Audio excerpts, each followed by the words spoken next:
नमस्कार दोस्तों।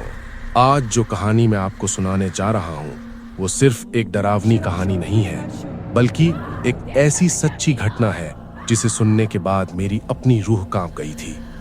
ये घटना मेरे एक दूर के रिश्तेदार के साथ घटी थी। हम अक्सर सोचते हैं कि प्रेत, पिशाच, आत्माएं ये सब सिर्फ कहानियों तक सीमित होती हैं, लेकिन क्या हो अगर मैं आपसे कहूं कि कुछ चीजें इतनी असली होती हैं कि उनसे भागने का कोई रास्ता नहीं होता। अगर आप इस चैनल मॉडर्न तांत्रिक बाबा पर नए हैं तो अभी सब्सक्राइब कर लीजिए, क्योंकि यहाँ बताई जाने वाली कहानियां कल्पना नहीं होती। और हाँ, कहानी खत्म होने के बाद जरूर बताइएगा कि आपको ये कैसी लगी और आप इसे किस शहर से सुन रहे हैं। तो चलिए कहानी शुरू करते हैं। मेरे उस रिश्तेदार का नाम था अर्जुन। अर्जुन कोई साधारण इंसान नहीं था। बचपन से ही उसे उन चीजों में दिलचस्पी थी जिनसे आम लोग दूर भागते हैं। काली किताबें, तंत्र मंत्र, अघोरी विद्याएं, शमशान साधना। जहां दूसरे डर जाते थे, अर्जुन को वहीं सुकून मिलता था। उसके माता पिता उसे समझाते रहते थे, ये रास्ता ठीक नहीं है बेटा, लेकिन अर्जुन वो मानने वालों में से नहीं था। 27 साल की उम्र में भी अर्जुन के अंदर एक अजीब सा खालीपन था। न कोई खास दोस्त, न कोई प्रेमिका और ना ही किसी से भावनात्मक जुड़ाव। वो अक्सर कहा करता था, जिंदा लोग झूठ बोलते हैं, धोखा देते हैं, मरे हुए लोग कम से कम सच्चे तो होते हैं। यही वजह थी कि लोग उससे दूरी बनाने लगे थे। धीरे धीरे उसे पागल समझा जाने लगा। फिर एक दिन अर्जुन की जिंदगी में एक मोड़ आया। उसकी मुलाकात हुई एक पुराने तांत्रिक से, बाबा कालीनाथ। उत्तर प्रदेश के एक छोटे से गांव में रहने वाले बाबा कालीनाथ के बारे में कहा जाता था कि वे असली तंत्र विद्या जानते हैं। जब अर्जुन उनसे मिला तो बाबा ने उसकी आंखों में झांकते हुए बस इतना कहा, तू बहुत अकेला है बेटा, तेरी आत्मा किसी साथी को ढूंढ रही है, लेकिन जिस रास्ते पर तू चलना चाहता है उससे लौटना नामुमकिन है। अर्जुन ने कांपती आवाज में पूछा, बाबा क्या ऐसा कोई तरीका है कि मुझे कोई ऐसा मिल जाए जो मुझे कभी छोड़कर न जाए? बाबा कालीनाथ ने गहरी सांस ली, है, लेकिन उसकी कीमत बहुत भारी है। अगर तू प्रेत योनि से विवाह करेगा तो वो तुझे कभी नहीं छोड़ेगी, लेकिन बदले में तेरी जिंदगी धीरे धीरे उसी में समा जाएगी। यही वो शब्द थे जिन्होंने अर्जुन की किस्मत पर मोहर लगा दी। बाबा कालीनाथ ने आखिरकार अर्जुन को एक पुरानी किताब दी। उस किताब के पन्ने पीले पड़ चुके थे, किनारे जले हुए थे और हर पन्ने पर अजीब अजीब चित्र बने थे, कुछ ऐसे जिन्हें ज्यादा देर देखने पर आंखें अपने आप हट जाती थीं। बाबा ने कहा, अमावस्या की रात ऐसे शमशान में जाना जहां किसी अविवाहित लड़की का दाह संस्कार हुआ हो। 108 बार मंत्र पढ़ना होगा। अगर आत्मा राजी हुई तो वो आएगी और फिर विवाह होगा। अर्जुन ने एक भी सवाल नहीं किया। उसकी आंखों में डर नहीं था, सिर्फ लालच था। अमावस्या से पहले के 10 दिन अर्जुन के लिए अजीब थे। रात को जब वो मंत्र का अभ्यास करता, कमरे का तापमान अचानक गिर जाता। कभी कभी उसे लगता जैसे कोई कोने में खड़ा उसे देख रहा हो, लेकिन जब वो मुड़ता तो सिर्फ अंधेरा होता। उसके माता पिता ने बदलाव महसूस किया। उसकी आंखों में अजीब चमक थी और चेहरे पर ऐसी मुस्कान जैसे वो किसी राज को जानता हो। और फिर अमावस्या की रात आ गई। काला आसमान, तेज ठंडी हवा और चारों तरफ सन्नाटा। रात के 11 बजे अर्जुन शमशान पहुंचा। जैसे ही उसने अंदर कदम रखा, उसके रोंगटे खड़े हो गए। वो जगह जहां जिंदगी का अंत होता है, राख, जली लकड़ी की गंध और मौत की ठंडी सांस। अर्जुन ने मंत्र पढ़ना शुरू किया। 1, 10, 50, 99 और जैसे ही 108वां मंत्र पूरा हुआ, हवा रुक गई। चारों तरफ इतना सन्नाटा छा गया कि अर्जुन को अपनी दिल की धड़कन सुनाई देने लगी। तभी उसके सामने एक परछाई उभरी। धीरे धीरे वो परछाई एक लड़की का रूप लेने लगी। लाल जोड़ा, झुका हुआ सिर और पैरों में बिना आवाज बजती पायल। उसकी आवाज सीधे अर्जुन के दिल में गूंजी, तुम मुझे बुला रहे थे, मैं आ गई। उस रात शमशान में कोई शादी हुई, बिना अग्नि, बिना मंत्रों की गूंज, सिर्फ ठंडी हवा और मौत की गवाही में। और उसी पल अर्जुन की जिंदगी खत्म हो चुकी थी। हालांकि उसे इसका एहसास तब हुआ जब बहुत देर हो चुकी थी। उस रात के बाद मीरा हर रात आने लगी। पहले सिर्फ आवाज, फिर परछाई और धीरे धीरे पूरा अस्तित्व। हर रात अर्जुन थोड़ा कमजोर होता गया। उसकी आंखों के नीचे काले घेरे, चेहरे पर पीली थकान और बालों में सफेदी। मीरा ने साफ कह दिया था, हर रात तुम्हारी थोड़ी सी जिंदगी मुझ में जाती रहेगी। जब अर्जुन ने बाबा कालीनाथ से मदद मांगी तो जवाब सुनकर उसके पैरों तले जमीन खिसक गई। या तो तू मरेगा या फिर उसे मुक्ति मिलेगी। और मुक्ति की कीमत थी रोहित, जिसे मीरा आज भी अपना मानती थी। जब अर्जुन ने रोहित के घर के बाहर वो चिट्ठी रखी, उसी पल मीरा मुस्कुरा रही थी। लेकिन अगले ही दिन सब कुछ बदल गया। रोहित की कॉल आई। आप कौन है?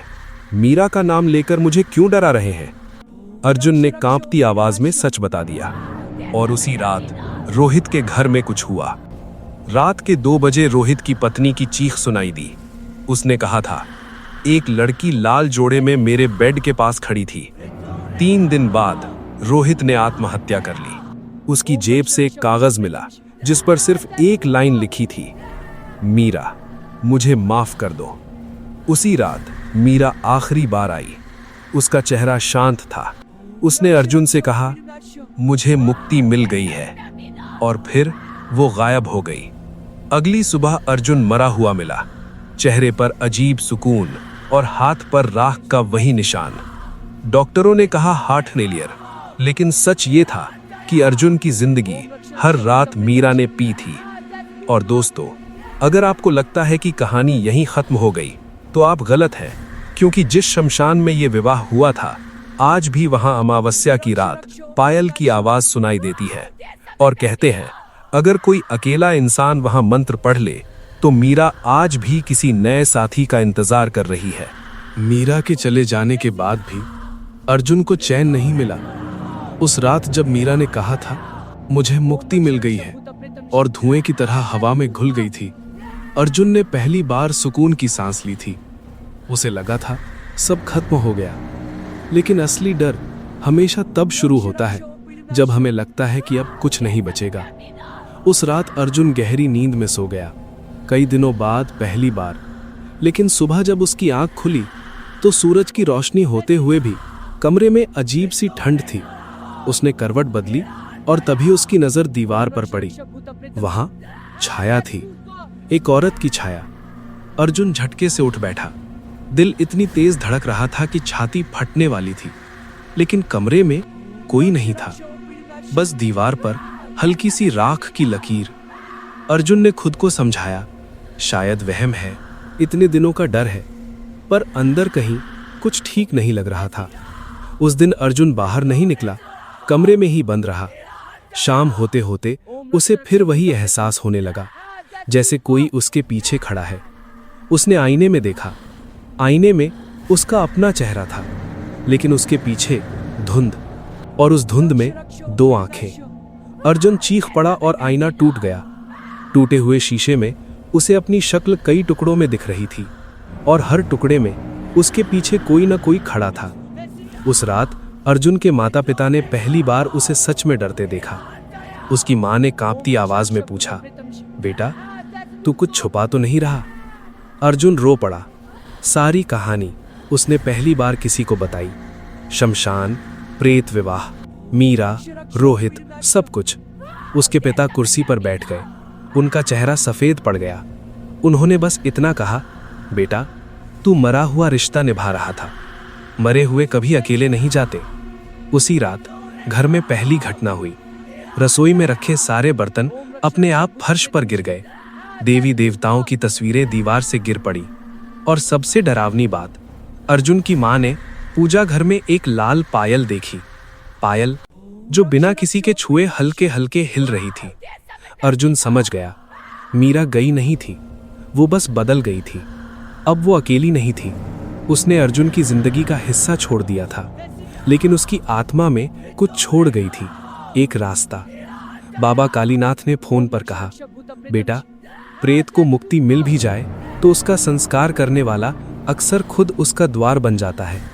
अर्जुन अब सिर्फ डर नहीं रहा था, वो टूट रहा था। हर रात उसे सपने आते, शमशान, वही विवाह।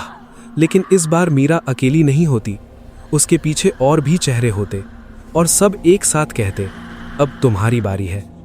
अंत में एक रात अर्जुन अपने कमरे में फांसी पर लटका मिला। दरवाजा अंदर से बंद था। पोस्टमार्टम में कोई जहर नहीं, कोई बीमारी नहीं, बस दिल अचानक रुक गया था। लेकिन जो चीज़ सबसे ज़्यादा डरावनी थी, उसकी जेब में एक पुराना कागज़ मिला, उसी पीली किताब का एक पन्ना, और उस पर लिखा था, जिसने प्रेत से विवाह किया वो अकेला नहीं मरता। आज भी अर्जुन के घर के पास रात को पायल की आवाज़ आती है और कहते हैं, अगर कोई अकेला टूट चुका इंसान उस आवाज़ का पीछा करे तो वो सिर्फ आवाज़ नहीं सुनता, उसे कोई अपना मिल जाता है। यही सोच अर्जुन को ले गई बाबा कालीनाथ तक। उत्तर प्रदेश के एक छोटे से गांव में रहने वाले बाबा कालीनाथ के बारे में कहा जाता था कि वे सिर्फ तंत्र जानते नहीं थे, उन्होंने तंत्र को जिया था। जब अर्जुन पहली बार उनके सामने बैठा तो बाबा ने बिना कुछ पूछे उसकी आंखों में देखा। कुछ सेकंड तक पूरी खामोशी। फिर बाबा बोले, तू बहुत अकेला है बेटा, तेरी आत्मा किसी ऐसे को ढूंढ रही है जो तुझे छोड़े नहीं। अर्जुन चौंक गया। उसने कभी ये बात किसी को नहीं बताई थी। उसने धीरे से पूछा, बाबा, क्या कोई ऐसा हो सकता है जो हमेशा मेरे साथ रहे? बाबा कालीनाथ का चेहरा गंभीर हो गया। उन्होंने कहा, हो सकता है, पर जिस रास्ते की तू बात कर रहा है वो साधना नहीं, सौदा है।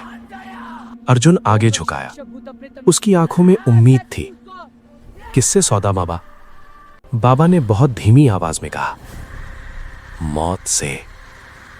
उस दिन पहली बार अर्जुन के दिल में डर उतरा। बाबा ने उसे समझाने की कोशिश की, जो मरा हुआ है वो साथ देता है, लेकिन बदले में जिंदगी मांगता है। लेकिन अर्जुन का मन अब वापस लौटने वाला नहीं था। उसने साफ शब्दों में कहा, बाबा, मुझे अकेलापन नहीं चाहिए, कीमत जो भी हो। बाबा कालीनाथ ने गहरी सांस ली। काफी देर तक चुप रहे। फिर अंदर जाकर एक पुरानी किताब ले आए। उस किताब के पन्ने पीले पड़ चुके थे, किनारे जले हुए थे और हर पन्ने से अजीब सी ठंडक निकल रही थी। बाबा ने किताब अर्जुन की तरफ पढ़ाई और कहा, इसे प्रेत विवाह कहते हैं। इसमें एक जिंदा इंसान मरी हुई आत्मा से विवाह करता है। अर्जुन की सांसें तेज हो गईं। अगर आत्मा राजी हो गई तो वो हमेशा तेरे साथ रहेगी, लेकिन याद रख, ये रिश्ता टूटता नहीं। फिर बाबा ने वो बात कही जो अर्जुन को उस वक्त सिर्फ चेतावनी लगी, लेकिन बाद में श्राप बन गई। इस विवाह में अग्नि नहीं होती, सिर्फ ठंडी हवा होती है। शहनाई नहीं बजती, सिर्फ सन्नाटा होता है। और सबसे खतरनाक बात, बाबा ने अर्जुन की आंखों में देखा, जो मरे हुए से शादी करता है वो हर सुबह कुछ कम होकर उठता है। अर्जुन ने एक पल भी नहीं सोचा। उसने किताब ले ली। अमावस्या की रात, शमशान और 108 मंत्र, बस इतना ही। अगले 10 दिन अर्जुन की जिंदगी अजीब होती चली गई। रात को जब वो मंत्र पढ़ता, कमरे का तापमान अचानक गिर जाता।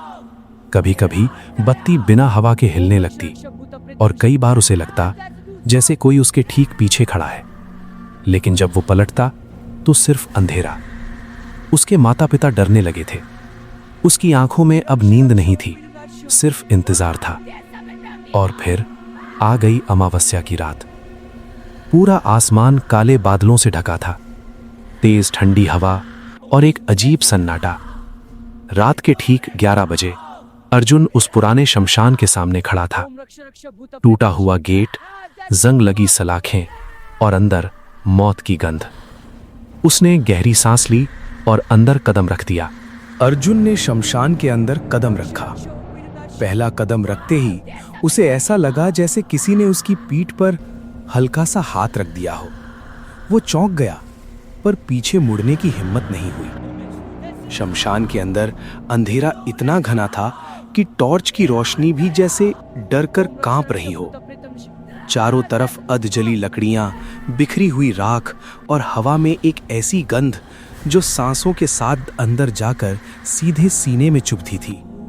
दूर कहीं कुत्तों के रोने की आवाज आई। अर्जुन का दिल जोर जोर से धड़कने लगा। उसने खुद को समझाया, डर मत, तू साधना करने आया है। वो उस जगह तक पहुंचा जहां अविवाहित लड़की का दाह संस्कार हुआ था। अब भी वहां मुरझाए हुए फूल पड़े थे। अर्जुन बैठ गया, लाल कपड़ा बिछाया, अगरबत्ती जलाई और कांपते हाथों से वो पुरानी किताब खोल दी। जैसे ही किताब खुली, हवा अचानक तेज हो गई। अगरबत्ती की लौ एक पल के लिए नीली पड़ी। अर्जुन ने पहला मंत्र पढ़ा, कुछ नहीं हुआ। दूसरा मंत्र, तीसरा मंत्र, 10वां, 20वां। हर मंत्र के साथ हवा ठंडी होती जा रही थी।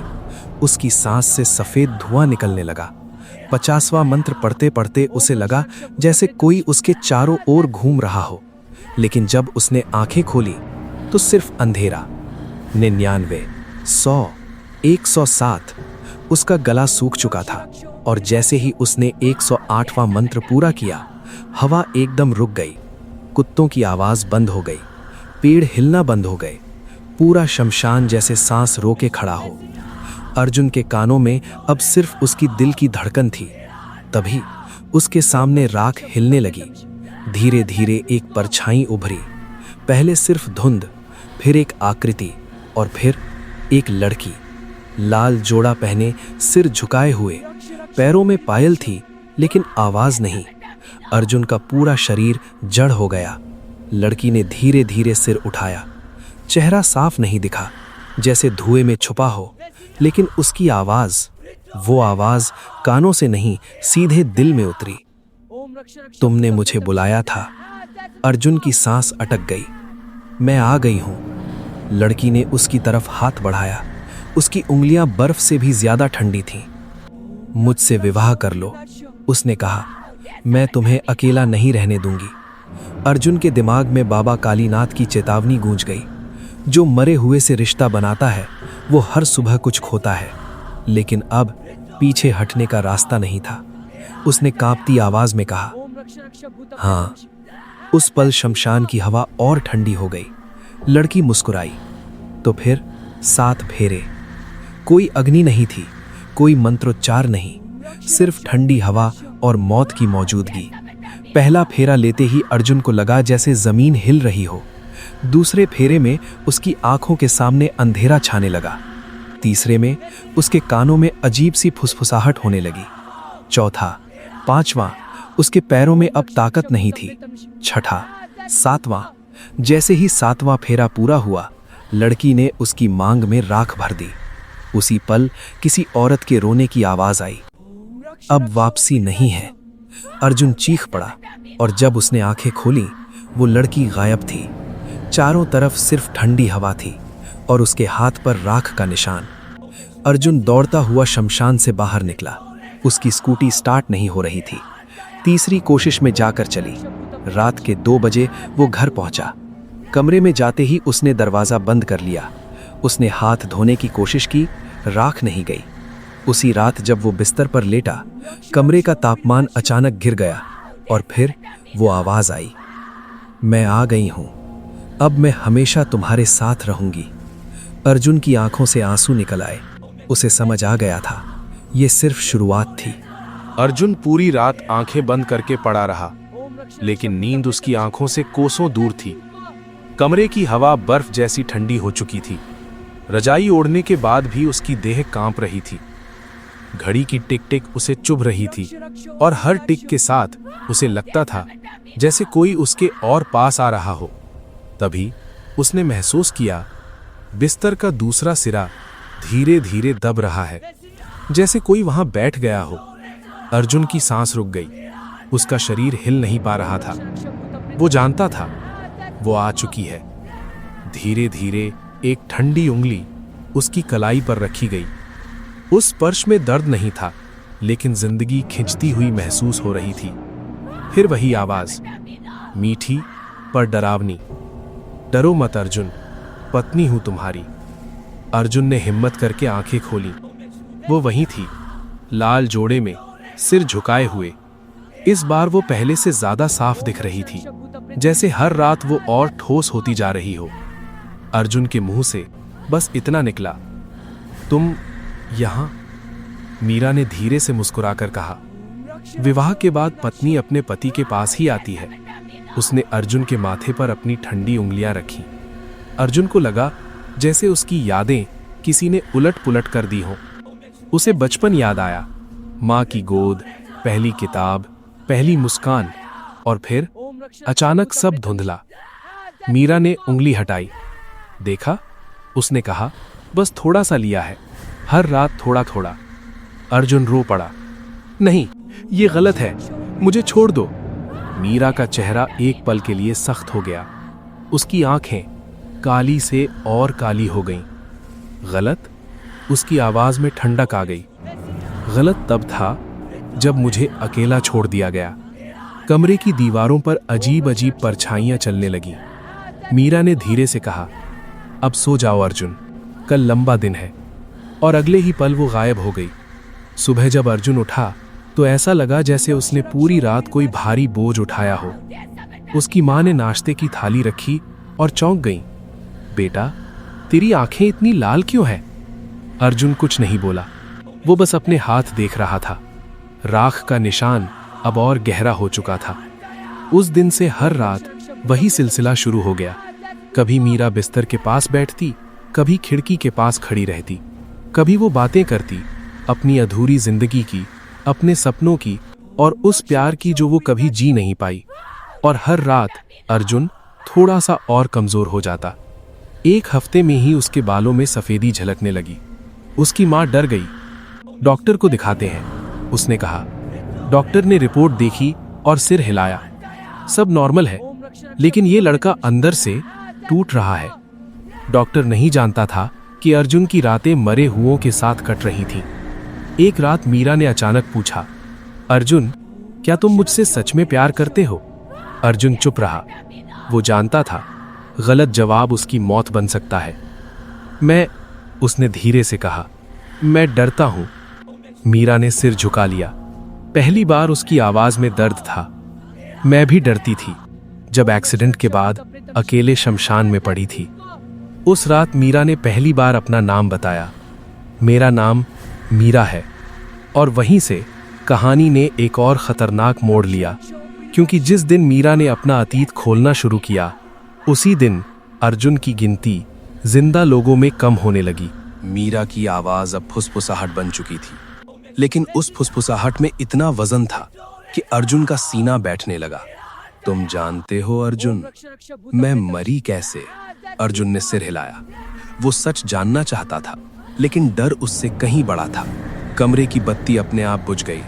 अब सिर्फ चांदनी थी और मीरा का चेहरा आधा उजला, आधा अंधेरे में डूबा हुआ।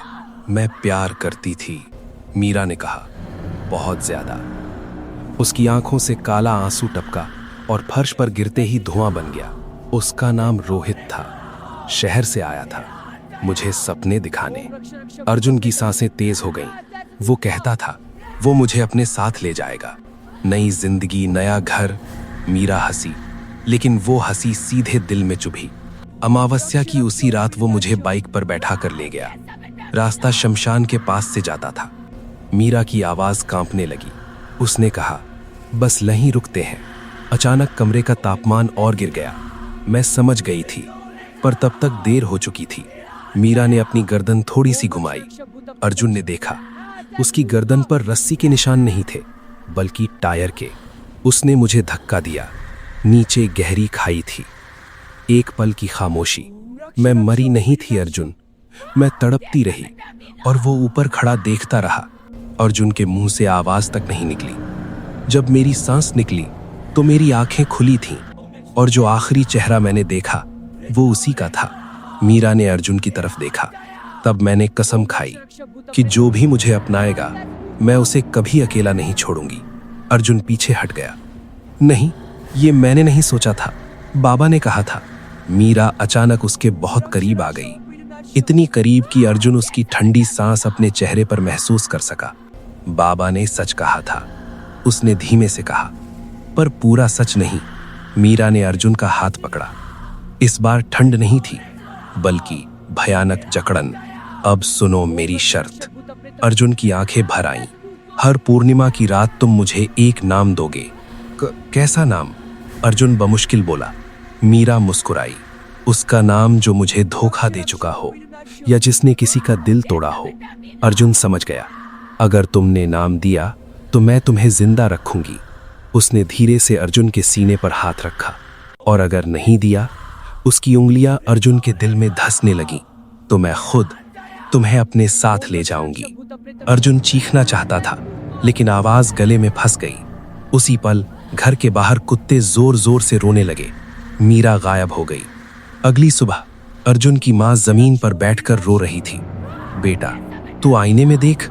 अर्जुन ने शीशा देखा। उसके चेहरे पर अब वो नहीं था। आंखों में मीरा जैसी काली परछाई थी। और तभी उसके फोन पर एक मैसेज आया।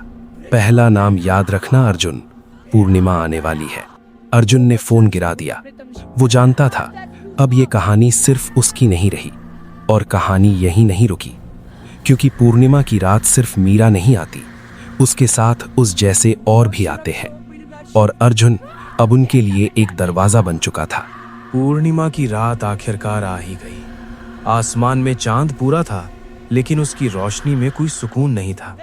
बस एक अजीब सी बेचैनी थी जो पूरे गांव पर फैल चुकी थी। अर्जुन अपने कमरे में जमीन पर बैठा था। सामने वही पुरानी किताब खुली थी जिसे बाबा कालीनाथ ने दिया था। उसके हाथ कांप रहे थे, क्योंकि आज या तो वो किसी और को मीरा के हवाले करने वाला था, या खुद को। घड़ी ने रात के 12 बजाए और उसी पल कमरे में चिता की गंध फैल गई। दीवारें काली पड़ने लगीं, हवा रुक गई। मीरा प्रकट हुई। आज वो लाल जोड़े में नहीं थी। आज वो वैसी थी जैसी मरते वक्त थी, टूटी हुई, खून से सनी, और आंखों में अंतहीन भूख। नाम, मीरा ने कहा, आज नाम दो अर्जुन। अर्जुन रो पड़ा। उसके सामने रोहित का चेहरा आया, वही जिसने मीरा को मारा था, वही इस सब की जड़ था। लेकिन फिर उसे अपनी माँ याद आई, उसके आंसू, उसकी दुआएं। अर्जुन ने कांपती आवाज में कहा, मीरा, अगर मैं किसी और की जान देकर अपनी जिंदगी बचाऊं तो मुझ में और रोहित में फर्क ही क्या रहेगा। मीरा चुप हो गई। पहली बार उसके चेहरे पर हैरानी थी। मैं तुझे आजाद करता हूं, अर्जुन बोला। अगर किसी को लेना है तो मुझे ले लो। कमरे में भयानक चीख गूंज उठी। मीरा पीछे हटी। उसकी आंखों से काला धुआं निकलने लगा। तू ऐसा नहीं कर सकता, वो चिल्लाई। अर्जुन ने किताब बंद कर दी और आंखें बंद करके पहली बार पूरे दिल से प्रार्थना की। मंत्र नहीं, साधना नहीं, बस सच्ची प्रार्थना। कमरा हिलने लगा, हवा चल पड़ी और अचानक सब कुछ शांत। जब अर्जुन ने आंखें खोली तो कमरा खाली था। न मीरा, न ठंड, न चिता की गंध। सुबह हुई। गांव में खबर फैली, शहर के पास एक खाई से एक आदमी की लाश मिली है। नाम रोहित। अर्जुन जिंदा था, कमजोर लेकिन आजाद। वो जानता था मीरा को मुक्ति मिल चुकी है, लेकिन जाते जाते वो एक बात छोड़ गई थी। कुछ रिश्ते मौत के बाद भी नहीं टूटते। आज भी कभी कभी अर्जुन के कमरे में हल्की सी ठंडक हो जाती है और कभी कभी चिता की बहुत हल्की सी गंध। लेकिन अर्जुन अब आंखें बंद करके प्रार्थना करता है और सो जाता है। तो दोस्तों, ये थी अर्जुन और मीरा की कहानी। एक ऐसी कहानी जो हमें सिखाती है कि कुछ चीजें ऐसी होती हैं जिनसे दूर रहना ही बेहतर है। तंत्र मंत्र, प्रेत पिशाच, ये सब असली है, पर इनसे खेलना बहुत खतरनाक है। अगर आप कभी अकेले महसूस करें तो किसी मरे हुए से रिश्ता बनाने की कोशिश मत कीजिए, क्योंकि मौत और जिंदगी के बीच जो रेखा है वो एक वजह से है। उस रेखा को पार करने की कोशिश मत कीजिए। और हाँ, अगर कभी आपको रात को अपने कमरे में चिता की गंध आए तो समझ लीजिए कि शायद कोई आपको देख रहा है, और उस वक्त सबसे अच्छा यही है कि आप प्रार्थना करें और सो जाएं। कुछ चीज़ों को इग्नोर करना ही सबसे बेहतर होता है।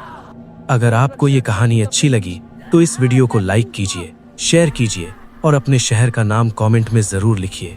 और हाँ, मॉडर्न तांत्रिक बाबा को सब्सक्राइब करना मत भूलिएगा, ताकि ऐसी और कहानियाँ आपसे छूटे नहीं। अगली कहानी में मिलेंगे एक नई कहानी के साथ। तब तक के लिए खुश रहिए, सुरक्षित रहिए और हाँ, रात को अकेले शमशान मत जाइएगा।